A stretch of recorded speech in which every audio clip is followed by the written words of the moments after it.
lovers, and welcome to the Liberty Mike podcast, broadcasting from an undisclosed location in the heart of Dixie. I am Michael, and I'm here with Liberty Larry. How's it going? I'm doing all right. How are you? Pretty good. Good. Rested and relaxed. Good. I'm glad you enjoyed your vacation. Yes, it was very nice. I had a guest planned, and then things got crazy, and we couldn't. I got canceled from Thursday to Friday, and then Friday to Sunday, and then Sunday I got canceled entirely. So, and at that point I didn't have another plan. Yeah. So I let it go. It happens. Yeah. I thought you and Sam's discussion was good though the week before that. Yeah. About the LP stuff. I mean, it was probably more detailed than a lot of people wanted. It was certainly more detailed than my mom wanted. My mom was like, well, for 20 minutes, I just didn't even know any of the people that you were talking about. I have no idea. Yeah. I appreciate that because I'm not that active, but I follow the party. And so I was interested on kind of a boots on the ground report from it. Yeah. I can get how it maybe for a lot of people, it may have been a little too far in the weeds, but I thought it was good. I enjoyed it.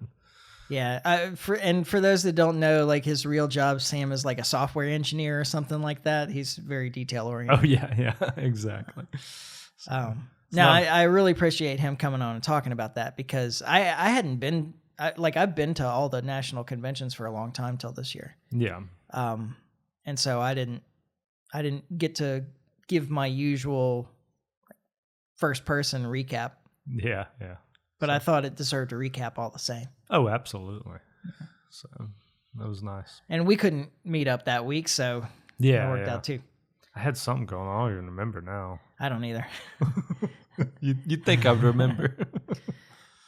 No, I know. I've known you for a long time. Yeah. I don't expect you to remember it all. Yeah. I have been thoroughly entertained with videos of people that are here for the World Cup and their amazement at America. Yeah, you and Adam Curry. That's how they opened. When he opened that No Agenda podcast with that, I was like, that's the exact same thing Mike was saying the other day. Yeah.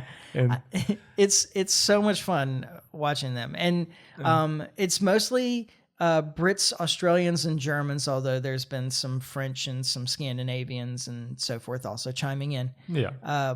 And it's just so wholesome and nice to hear positive things about the country you live in. Yeah, exactly. And it's pointing out some things that I think that we kind of take for granted in some cases.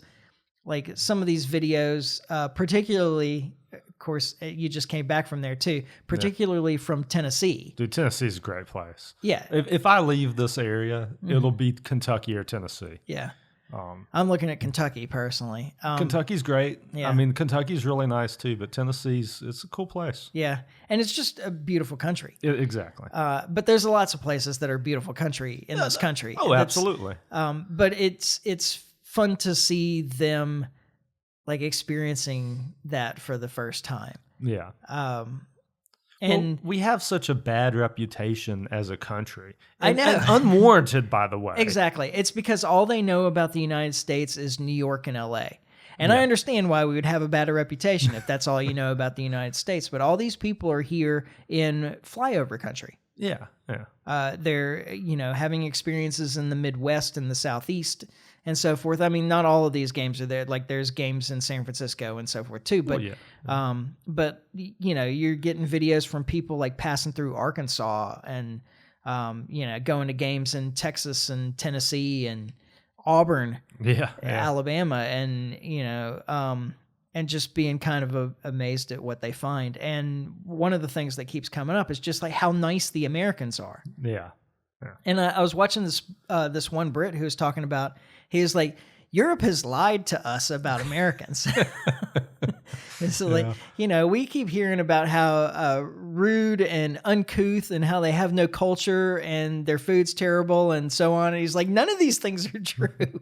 Yeah. He's like, Americans are so nice and the food is fantastic. Of course, he's British. I know you haven't been to Europe, right? No, I haven't. I've been to several places in Europe, and of all the places I've been in Europe, England has the worst food. Oh, really? Yeah. It's kind of bland and tasteless, and like everything else I've had everywhere else is better. It's better, yeah. Yeah. Even German food is better than English food. I like German food actually. When we were in Disney, one of my favorite places was Germany. Yeah. Because of the food, like I say. So, maybe I'm weird. I don't know.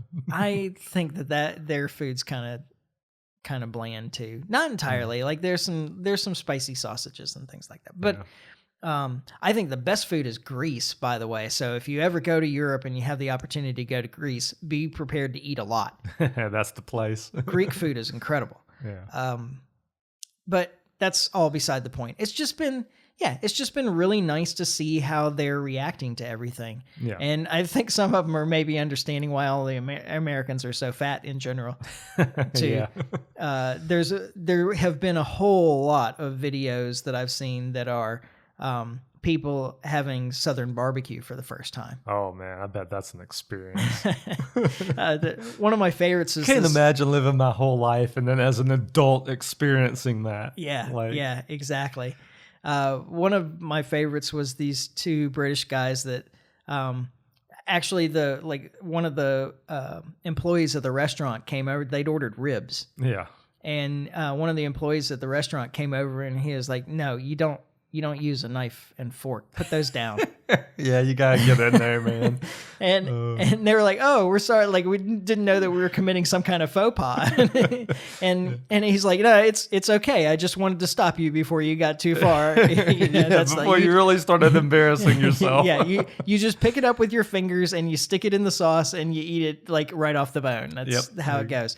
And so they did that, and they were like, "Wow. The meat is so soft and it just peels right off the bone, and this is incredible." It's like, oh, so your ribs just aren't like that in in Europe. Okay, I never ordered ribs in Europe, but so I'll make it a point not to. Though. Yeah, exactly. So I don't know. Like I said, it's just wholesome, and it gives me like a nice little patriotic feeling, and. Yeah, like now you understand why Americans like America so much. Right. Well, most of them. Yeah. Well, I guess that is true. There is a cross section that doesn't. But this country's great. I love this country. Absolutely. And the Buc-ee's experiences have been funny too. Yeah. Dude, so that is one I experienced as an adult, like never when we got our Buc-ee's here locally, and that place is a jungle, man. It's almost like Disney, but it's a gas station, and it's crazy. One of them was like only Americans could turn a gas station into an experience that everybody wants to go to. Yeah. Like we pulled that off. Exactly. And the food is great. So go ahead and load up there too. Yeah. It's the best gas station food you'll ever find. Got to get the chips. Must get the chips. The chips are incredible. Chips are good. Beaver nuts are good. Mm-hmm. Barbecue's good. Nuggets, isn't it? I thought it was nuggets. Beaver nuggets. Is it beaver nugget? Well, they may have that too. Oh, I don't know. There's a. Yeah. Okay. Yeah. I think we're talking about two different things. Okay. Yeah. So anyway, it's just been nice to see, lots of positive things about America as people travel around here for the first time. It turns out we're not so bad after all. Yeah. It's nice. I mean, did you see how, I think it was Lawrence, Kansas, is where the Algerian national team, one of the African teams, I think it was Algeria, decided to call home base. And the whole town came out to greet them and so forth. They were like, they were so excited that the Algerians were had picked Lawrence, Kansas as their base of operations. And that's cool. Something else, and Adam mentioned this when he was talking about it, but it is true. Like they have not promoted this World Cup at all. I don't think they ever do. The World Cup is that how it works? The World Cup just doesn't need promotion. It's the biggest sporting event in the world. It's 10, 20 times what the Super Bowl is. I mean, I believe for most countries. I was going to say I believe you, but I don't follow soccer, and I think I'm with a lot of Americans. Yeah. Like I just don't. I mean, and there are plenty that do, but I I didn't even know until the game started that it was being held here. And I've been hearing commercials at work for weeks about how, you can win tickets and blah, blah, enter the win. And I assumed if you won, you were going to Europe or somewhere. I hope that it has a positive impact on how Americans think about soccer. I hope some Americans go to these soccer games with these European and South American crowds and find out like what the buzz is about. What it's about. Yeah. Because there's no way you can help but get sucked up into that. Like, go to a Brazil game. It doesn't matter if you have ever been excited about soccer before. There's no way that you can not get excited with them. Oh, yeah, I'm sure. I mean, I like soccer. I don't have anything against it or nothing, but it's not a sport that I've ever followed. Though, yeah. I love it. The World Cup was going on when my brother and I were in Chile in 2006. Yeah. And like we were taking classes down there, and you could literally go in to your professors and say, "Hey, I'm not coming to class today because World Cup game with the team that I'm cheering for is on." And that was a perfectly reasonable excuse as far as they were concerned. That's awesome. And Italy ended up winning that year, and at least Santiago, parts of Chile have big Italian contingents, and they were like driving around, honking their horns, waving their flags. It was a huge celebration. Big, yeah. And at the same time that was going on, they actually had their national tournament going on as well. And people like it sounded like riots, but it was just people partying, just celebrating. Yeah. It was fun. No, that's awesome. And that's the way soccer is in most of the world. I find soccer to be a really engaging sport. It's like I enjoy it. Like I said, it's not. I played as a young kid. I didn't play very long. I didn't play nearly as long as your brother did. Yeah. But I enjoy soccer's fun. Mm-hmm. So, well, and we played. We used to play when around. The kids were small. And not like played, but yeah. It's a fun sport. It's a suspenseful sport. Yeah. Like that's why it's fun for me. Like football is 6 seconds of action followed by 30 seconds of nothing. Yeah. And I suppose that that's what a lot of people think of as soccer, but it's like there's pressure building all the time. Yeah. In soccer, there's like a whole lot of moments where you're like moving forward on your seat, like anticipating something about to happen. You know what? It's fixing to and something may not happen, but that's exciting too. Yeah, you know, or like a big save, or maybe they just even fumble it or whatever. But it's I don't know. I really enjoy the sport.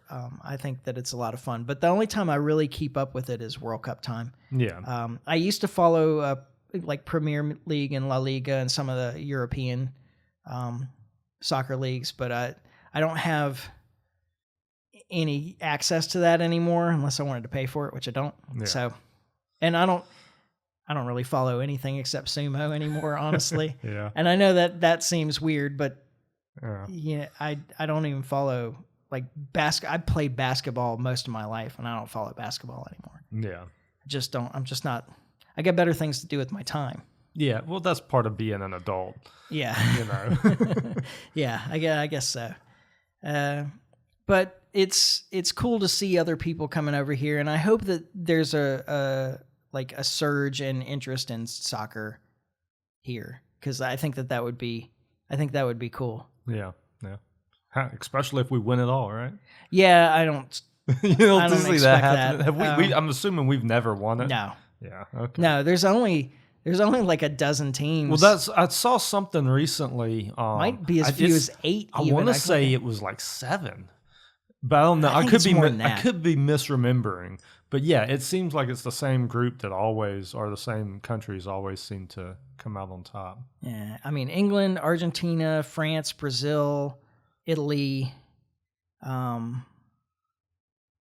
Germany, Spain. Spain? I think Spain.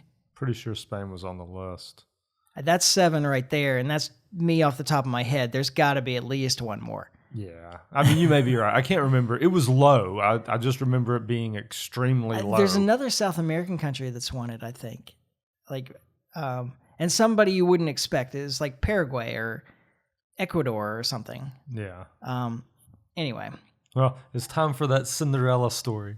Yeah. It would be cool if America went through. I mean, like, we're at home. Yeah. Maybe. Yeah. Or even make it close would still be fun. Yeah. It'd drum up a lot of excitement. If they got to the semis or something, that would be pretty exciting. Yeah. Our best athletes don't play soccer. Yeah. Yeah. We've got plenty of good athletes. Yeah.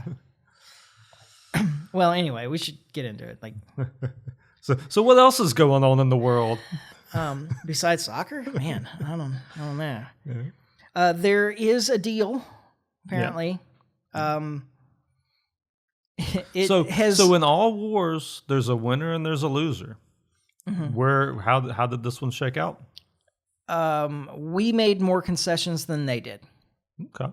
Based on claims about what we expected before all this. Yeah. Well, I mean, you do have to bear in mind that Trump is an oversalesman, that he always oversells. Yeah. So, I mean, and truth be told, he hasn't really conducted a war as president. I mean, maybe this is just how he operates during war. He throws out major claims to try to get to the negotiation table and get what he wants, more of what he wants. It's the art of the deal. Yeah, he didn't, though. Yeah. I mean, as far as I can tell, there's only one paragraph about nuclear materials. Well, I mean, that was the whole reason we went in. Maybe. I mean, that was, but we've been talking about that since all of that started. Like, if it was truly about that, this going to war wasn't the way to unwind that. Yeah, I don't really think that I understand what the point was. I really think that Trump just bought into what Bibi was selling him, and we had just done the thing in He's definitely sounded like a broken record with the Iran cannot have a nuclear weapon thing that he's been repeating constantly for the last couple of months. But that's not where we started with this either. Yeah. So I don't know. I think that it was a huge miscalculation. I think it was more of Mr. President, we've never had a leader strong enough to take on Iran and take down the Ayatollah, and you will assure your place in history once you've defeated the Ayatollahs and taken down Iran. And that's what I think it's about. You're absolutely right about. There's no question, regardless of that was a factor in this. Yeah. And I'm sure that Trump thought so too. That we could go, because the idea was that we would go in, and once we knocked off all of their leadership, that the regime would just fall. And even if we didn't completely fall initially, that it would collapse in a matter of weeks or something like that. I'm sure that was the angle that they were going at. And then it just turns out, which, I mean, if they had really paid attention, they would have known that it's just not that simple. That this is exactly what they've been preparing for 50 years. Yeah. This isn't like, you're not like the first one that's thought about this. And they apparently did a good job. They proved to be very resilient. And even as much destruction as we've caused in that country, they're still able to respond to anything that we do. Yeah. And it like just, on target and do damage. It just seems like there's nothing we can do to prevent that, short of going in boots on the ground. Yeah. And you were talking about No Agenda show earlier. I know they've been harping for weeks on that it's not really Iran that's blocking the strait. It's the U.S. that's blocking the strait. Well, who blocked it first? Well, the thing is that both of these things can be true at the same time. Well, yeah. I mean, basically, Iran was limiting the shipping through the straits to just neutral countries. Yeah. Like anybody who had sided with the U.S. or Israel in this, they weren't letting their ships through. And they were able to stop them or given them enough fear of trying to pass through to not go. And then the U.S. stepped in and stopped all the Iranian... created a full blockade. Yeah. So... Yeah, and my understanding was what you laid out is about right. Because Trump kept saying the strait's clear, go through, and what would happen is ships would make an attempt and they'd start being shot at. Yeah, and then so they turn around. Yeah. So, It's always been, to me at least, it seems like it's always been clear that this is a card that Iran held, that this was always on the table. I mean, it never had happened, so it was a question of how well they could do it, but this shouldn't have came as like a shocker. Yeah, to me it leaves a bunch of questions. I'm glad that we've come to this point, and I'm glad that the people that I guess are promoting an idea, something like that you should continue a failing war so that you can hopefully find yourself in a better negotiating position. Yeah, have lost the argument. I think at least it looks that way. This is the most absurd logic that I can imagine. Man, as long as this what isn't... Ukraine has been doing also. By the way. Which is still doing, right? Yeah. I mean, that ain't stopped. My fear is that this is all just an elaborate ruse by Trump to try to hit him again. Well, that's kind of the question, right? I mean, we don't know I think yet. That this is like the question that I wrote down for us here is this a setup with 60-day negotiations to claim that Iran is being intractable and resume the war after a break? Yeah. I mean, I cannot, as bad as Trump's, because it's been clear for a while that Trump wants out of this bad. Yeah. I don't really think that that's what's going on, but you never know. Yeah. He needs out of this badly. And because he has to know that. Yeah. I think that he sees the political fallout in votes. Now, as far as the direct politics, he's actually giving himself more trouble by leaving a failing war than by maintaining it.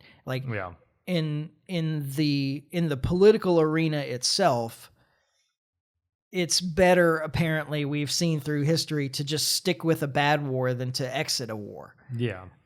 But in terms of how it's going to impact voters at the midterms and in the next election, it's certainly way better for him to just get out of this before the economy gets completely out of control. Well, because that's the issue, is like this war is having a direct, immediate impact on the economy. Yeah.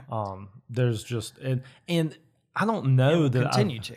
And we'll continue to, regardless of how this shakes out. That the repercussions are going to keep coming. Yeah. It could be a lot worse now, except that China stopped importing so much oil. Oh, really? Yeah. And China started working on their own reserves and alternatives. Yeah. Rather than continue to import oil like they had before the war began. Yeah. And that's probably on their side mostly due to cost. Oh, yeah. However, because they were getting it at a discount, right? Yeah. Yeah. However, their demand being lifted from, not all of it, but a significant portion of their demand being lifted from the market has kept oil prices from rising as much as they otherwise would have. Yeah. And I think politically, though, the Democrats are going to attack Trump for this deal because he's Trump. Yeah, yeah. Right? It anything matter. he does is terrible. Doesn't matter, yeah. The Republicans are going to attack him either because of Israel or because of empire. Yeah. They're either going to say, well, we can't abandon our ally. I mean, I don't know if you've seen what, oh gosh, what's his name? The radio guy. Levin. Mark Levin's been saying about this. That guy's a lunatic, by the way. Just throwing that out there. I agree. But he's a big voice for that side. Yeah, he is. Yeah. And then the others are just going to say, hey, we have to, we can't allow somebody else to control these important shipping lanes. And America has to be the security force that controls everything everywhere. Yeah. That's the other side of the Republicans that are going to be opposed to this agreement. Yeah. We'll see how it shakes out. My biggest question is, what happens? What does the U.S. do when Israel breaks the ceasefire? Yeah, and that's because a few things are going to happen here. For one, they're absolutely going to break the ceasefire. I don't think that I can't envision a scenario where that doesn't happen. And I'm curious to see where all of this goes. Yeah, Israel Katz and Itamar Ben-Gvir who are two important officials in Israel, have been saying that we can't leave this in Lebanon. We have to continue striking. We have to move forward. But the agreement says that they withdraw from Lebanese territory. Yeah. Period. Yeah. So we'll see what happens. I mean, the U.S. administration has certainly distanced itself some from Israel in the last week or two. Oh, yeah. J.D. Vance said pretty explicitly, like, that we recognize that Israel and the U.S. have different goals here. But that they have to remember that they're completely dependent on us, essentially. Yeah, but they don't remember. But I truly, they just don't see it that way. No, that's true. I think that you're right about that. Trump made some comments about how they were conducting the war in Lebanon. Yeah, I heard that. About, leveling apartment buildings to get one guy and so forth. That you can't execute a war that way. Yeah. Prosecute a war that way. I mean, never mind what he set back and didn't say anything about when it was going on in Gaza. Well, it's still going on in Gaza too. Yeah. This is something that I have meant to talk about the last couple of weeks, but we either had guests or didn't do a podcast. Yeah. Is that Israel is continuing to capture territory in Gaza despite the ceasefire. Are they? Yeah. Yeah. So they're not, they're continuing to capture territory in Gaza despite the ceasefire. They're continuing to capture territory in Lebanon despite ceasefires. It doesn't mean anything to them. Yeah. But it would be easy to control based on what J.D. Vance says. That they got to remember that 2/3 of their military power comes from the United States. So how do you do without it? Yeah. Yeah. But in their mind, they won't have to.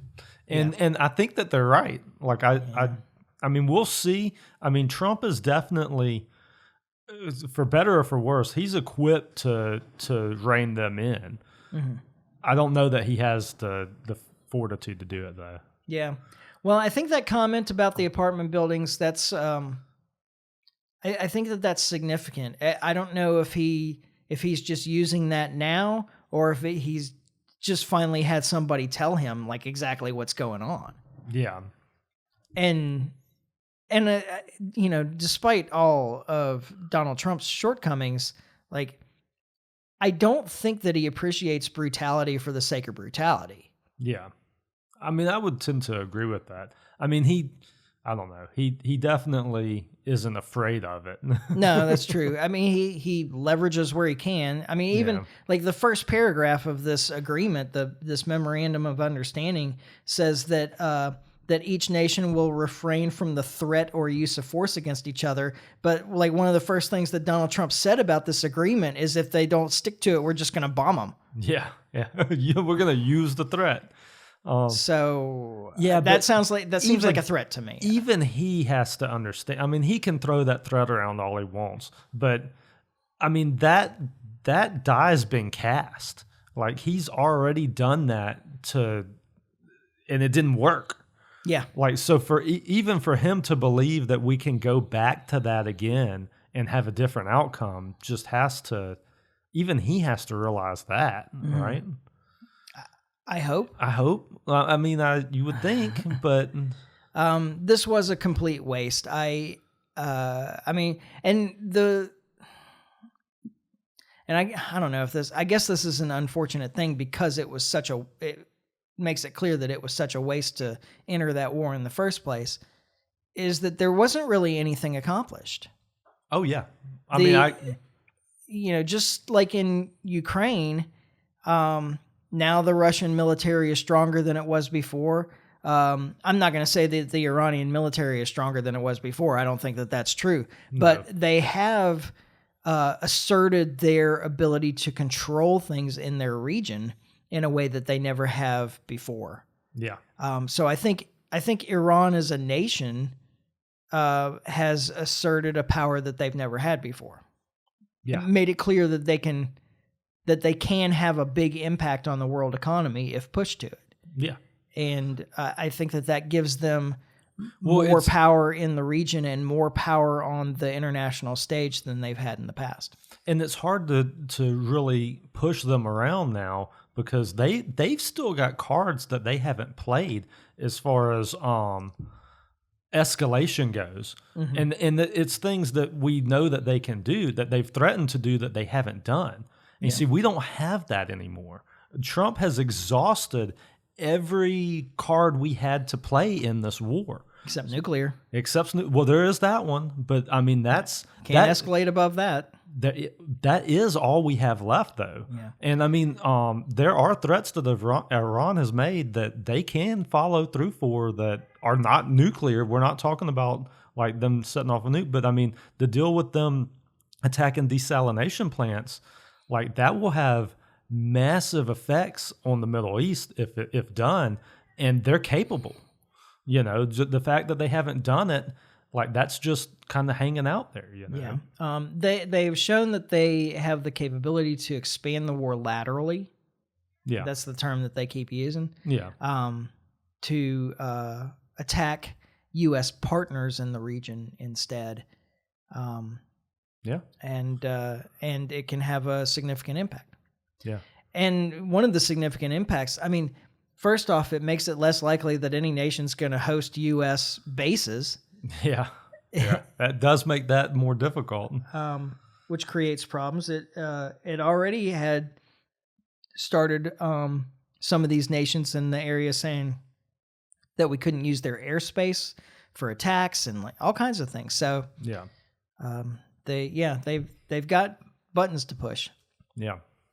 I think that this is a good deal. I'm perfectly content with this. I honestly, like I say that we've made more concessions than they have, but we've made more concessions than they have in the sense of what we were demanding at the beginning and where we are now. Versus what we got. The truth is that we've come back around to kind of the status quo.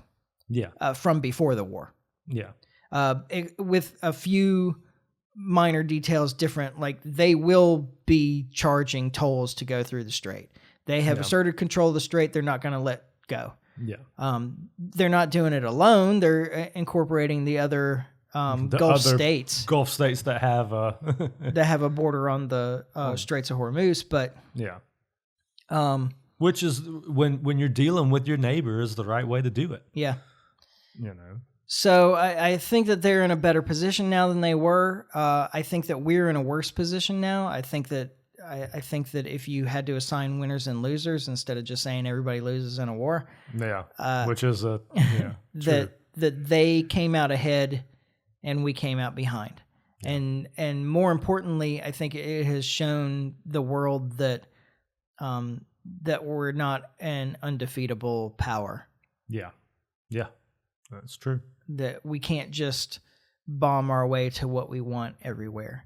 And hopefully we've come to understand that too. I wish we had, but I find it hard to believe. Yeah. There is another topic. I think that we've exhausted that. But I'm happy to make a deal and be done with it. Absolutely. And I still think should have done it months ago. Yeah. And what's interesting about this is that months ago, this is where we said we were going to end up. Yeah. Well, there's nowhere else it could end. I mean, there's nowhere else good it could end up. Like this is best case scenario. I wanted to pat us on the back a little bit. Yeah, absolutely. I mean, this is where it was always going to lead, barring, Trump using nukes or Iran like hitting desalination plants or something like that. I mean, this was always the path we were on. So another thing that's been talked about a bit, and I think wrong mostly. I was fixing to say, I think bad reporting would be the... Yeah, it's just been kind of hyperbolic, is that in the fiscal year 2027 National Defense Authorization Act, the House and the Senate versions that have both passed through committee now have language to incorporate U.S. and Israeli military-industrial complex. Yep.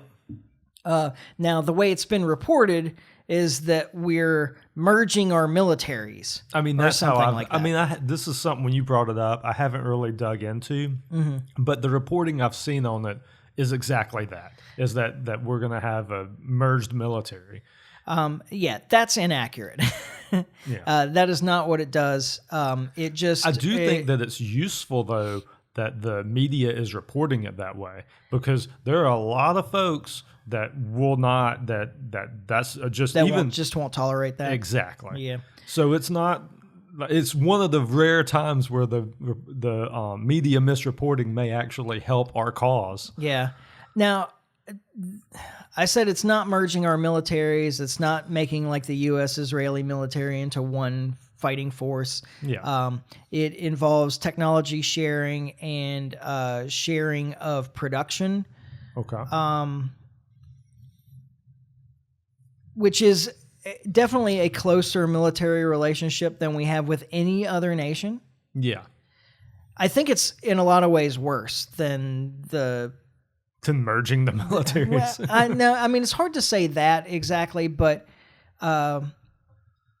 it's being proposed kind of as a replacement for foreign aid for the 3.8, or I don't know what we give them now. It's more than that, I think, but the billions of dollars in aid that we give them every year. And so I know that there are people out there that are like, well, that money that we give to them, they just turn around and spend it back on American military stuff.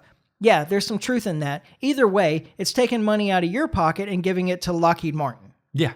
It's still, all right, so does that make you feel better? Place. Really? Yeah, I mean, exactly. That is not improving the American economy. It's taking taxpayer money and giving it to military contractors. Yeah. This is not positive for the American economy. Yeah, and we've talked about that on ad nauseum. Yeah, exactly. So, at any rate, the idea is that Netanyahu's been out there saying, "Well, we don't," because they know how bad PR the U.S. foreign aid to Israel has become. So he's saying, "Well, we don't need the foreign aid. We don't want the foreign aid," and this is kind of being proposed as an alternative.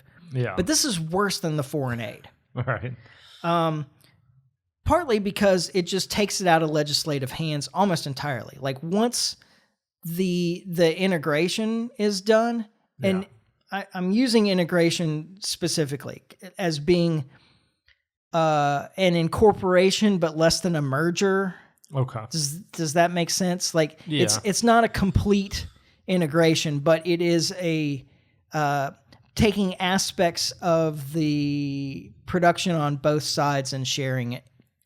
I don't know. It's hard to find a word that bad idea on so many levels. It is, but it's hard to find a word to use where I can say, like, I want to say that it's a merger or an integration. I should say an incorporation, right? Yeah. Maybe. So we're incorporating aspects of their military-industrial complex with our military-industrial complex. But it's not a merger. It's not an integration. It's not a complete folding together. It's only partial. Yeah. All right. I'm just trying to be very clear in the language I'm using because the media is not. Yeah, because it's been reported so poorly. Yeah.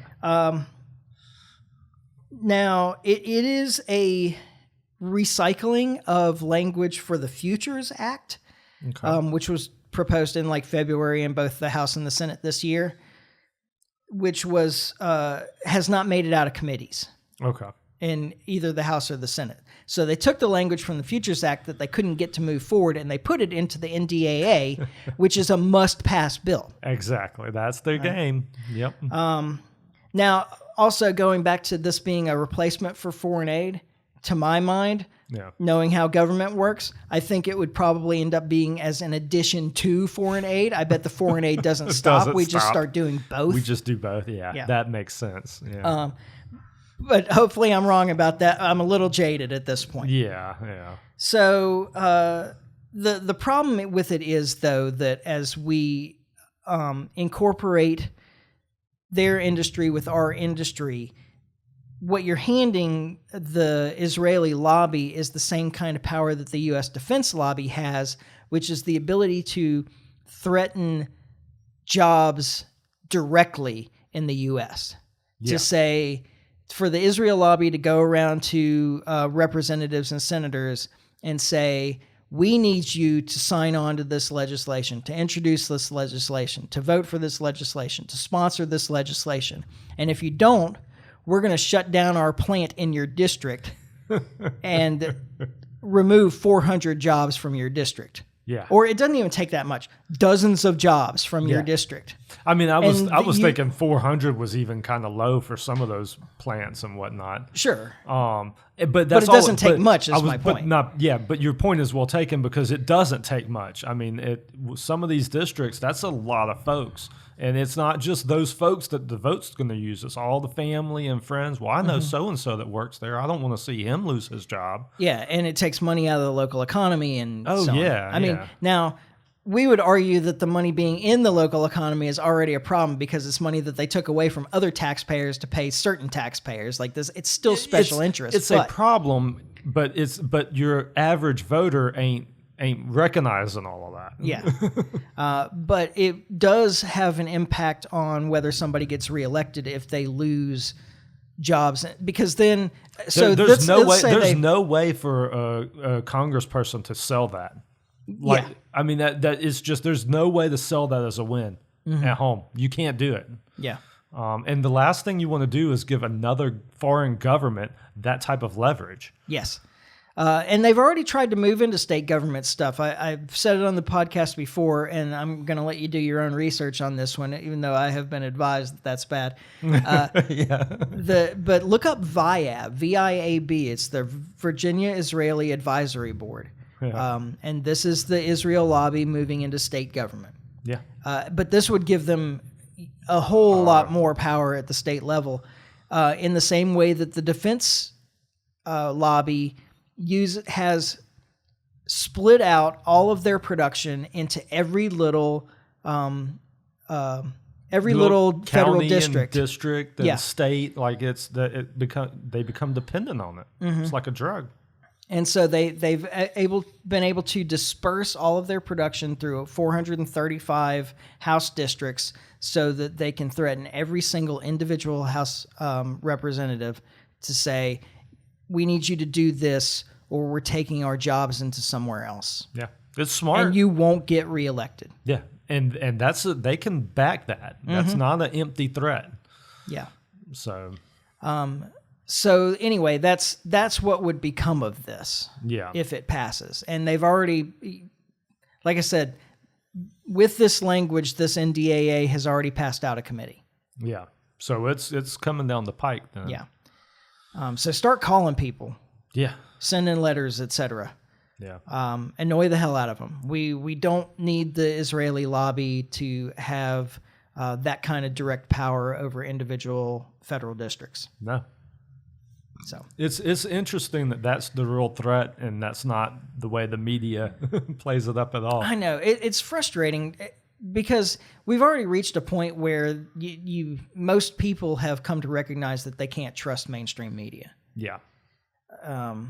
Now, what I find interesting about it is that there's a confirmation bias aspect to it. So people trust the mainstream media when the mainstream media is telling them what they already believe, and then they don't trust the mainstream media when it's telling them something different from what they already believe. We all have this failing, I guess, to some degree, but I guess I don't understand. I'm a skeptic by nature anyway. Yeah. So maybe that's just part of it for me. But for me, like, you know, if I know that you've lied to me, then everything else you say is suspect, even if I agree with it. I agree with it. Exactly. Exactly. So I don't know. But people tend to trust at least their brand of media. Yeah. Yeah. And, you know, you don't have to trust me either, but I feel like we've done a pretty good job. Yeah. I mean, go back and check the record. Yeah. It's easy enough to do. There's been some wild stuff that didn't quite come true. Like Hillary didn't end up getting the nomination in 2020. Yeah. And Biden made it all 4 years. Yeah. And Biden survived. Some things have gone wrong. And there's a necessity to simplify some things, and I apologize for that, but I feel like I'm already kind of long-winded. Yeah. And I try and qualify everything. In fact, I have been criticized for that too. Yeah. I'm pretty sure it was my cousin that told me that I keep trying to like second guess isn't quite the right word, or phrase. Yeah. But that I keep trying to qualify everything, and that I just need to be out there and say it. I was like, I mean, I hear what you're saying, and I understand that we could pick up more listeners if we were like more overtly radical. Yeah, probably. But I want to be right, and I don't want to. I don't want people to misunderstand what I'm saying, because they do that anyway. Yeah, it's like I'm trying to take away as many opportunities to misunderstand the point as I possibly can. It is amazing because a lot of times people just hear what they want to hear. Yeah. You know. Yeah, it's true. Like, and for some factions, it's just never enough. Yeah.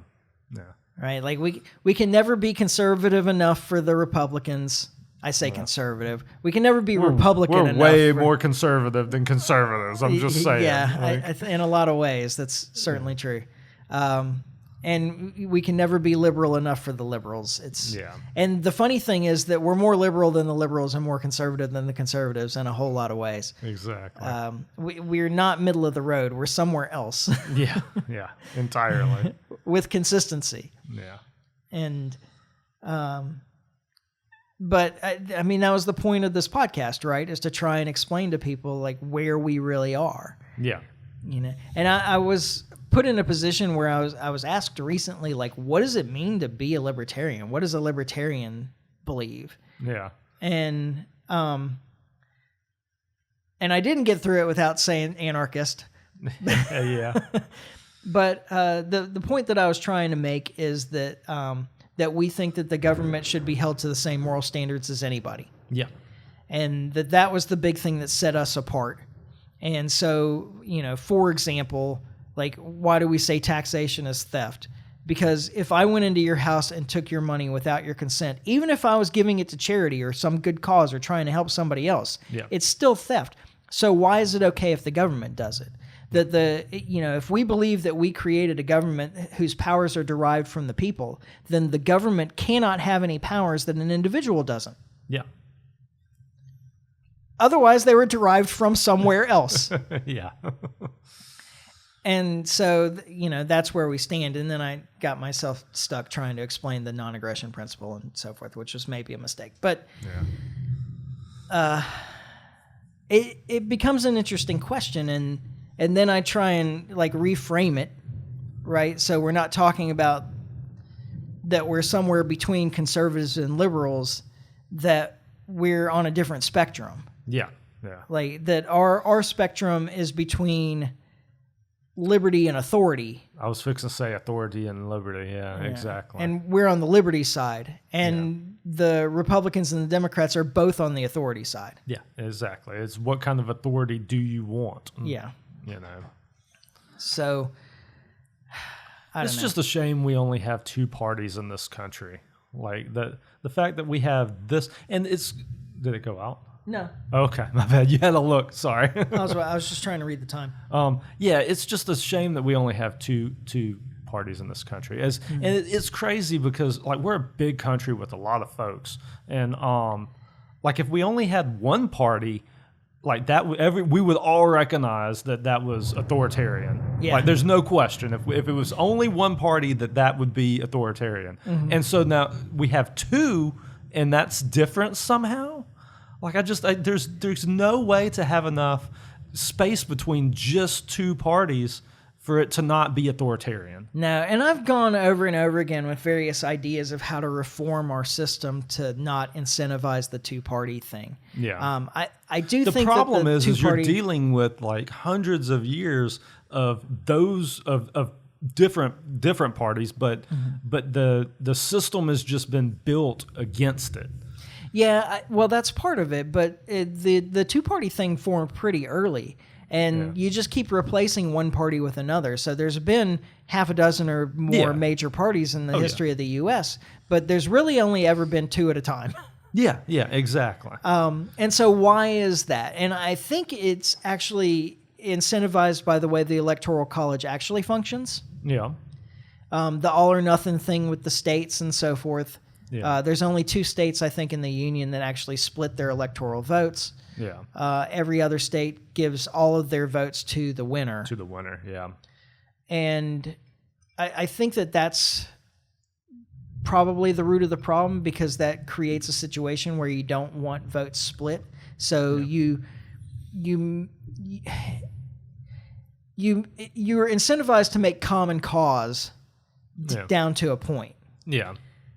Because if the liberal side has two factions that want some slightly different things but mostly agree on something, but those two factions of the liberal side are against a single united conservative faction, they're going to lose every time. Yeah. So they're incentivized for those two liberal factions to put aside their differences and become a single party. And I think that the thing that I always come back to is to reform the Electoral College to say that the votes go to the winner of the districts. Yeah. So how many districts do we have in Alabama? 8? 7? 8? I don't know. We'll say 8. Yeah. Just for the sake of argument. If 6 of those places go to the Republican and 2, Huntsville and Birmingham, go to the liberal, then the votes would be split, the representatives' votes would be split 6 and 2. Yeah. And then your 2 Senate votes, I think that you could reasonably say if there's a supermajority, you give them both to one side or something like that. Yeah. If it's closer to 50-50, you split them. Yeah. And that would break apart those coalitions in a lot of ways. Yeah. I don't know. It would have to be gamed out, I guess. But that's the best idea I've got. Yeah. Something has to give. There's got to be a way. Another thing that would be really nice is if we went back to the system as it was originally designed and is still in the Constitution, where the winner of the presidential vote is the president and the second place finisher is the vice president. Yeah, that would change some things, I think. But I don't think Biden wins in that scenario. Because there's no way you want to vote for the guy that's like clearly on death's door to be your president if you know that the Republican is going to be right behind him. Yeah, it would definitely incentivize a younger crowd into that game. But it might introduce more groups too.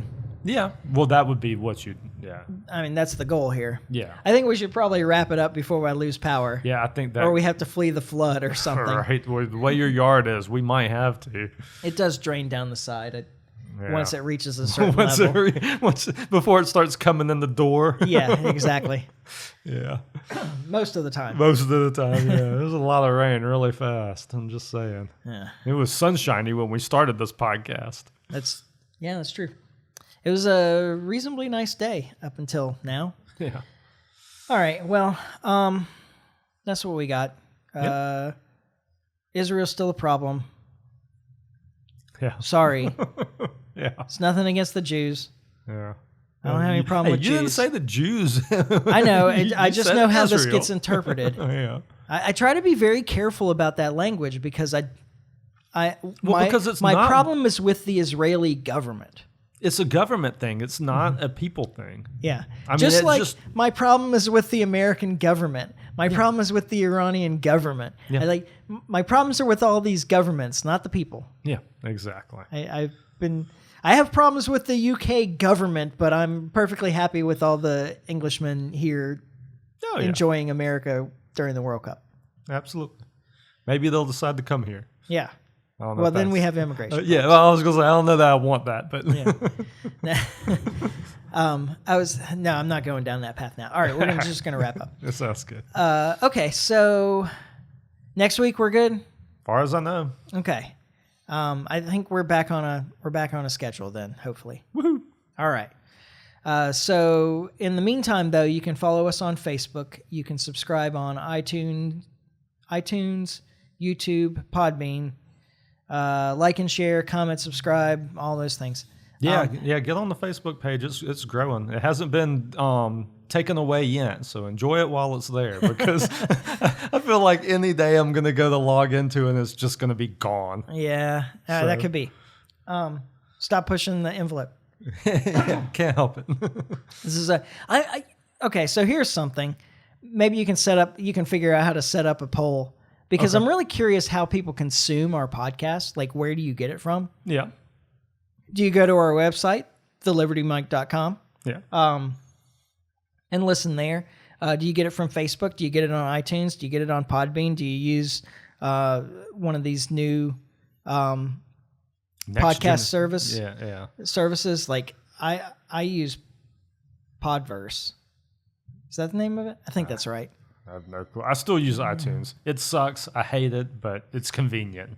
Yeah, I use something else. I'm pretty sure it's Podverse is what it's called. Anyway, I'm just kind of curious how people access our podcast. Yeah. And so maybe you could set up a poll with like 4 options. Some people or others listen to it on YouTube, which is others going to have to be one of them, but maybe 3 big ones, and iTunes, Podbean, website, and other, or something like that. Yeah, I don't know. Because I'm just curious, which would mean you'd have to go to Facebook. Sorry. Alternatively, you can email me, Michael at the Liberty Mike. Yeah. And I'll keep track of ballots. You can trust me, even though it's a even though it's a secret ballot. Oh, we didn't even get into that. No, I know. We can tease that for next week. How about that? Okay. Well, so Lysander Spooner has some specific issues with the secret ballot and the problems that arise from that, and the way the Constitution functions, actually, just in general. But we were going to talk maybe about the balloting stuff, the voter stuff on in relation to the California elections that are still ongoing, I guess. I guess. Who knows? It's like a third world country over there. The secret ballot thing seems to be not really the way to conduct democracy in a way that you can be certain of results. Yeah. Although I still maintain that I'm ready to go back to the old voting thing. You have to vote in person. You stick your thumb in the green ink. Yeah. That doesn't come off for like 5 days, and so. Yeah, that was your one vote. Yep. Anyway, but we'll be back next week when we finally get this right. And in the meantime, try to stay free. Life short, live free. Ciao. Later.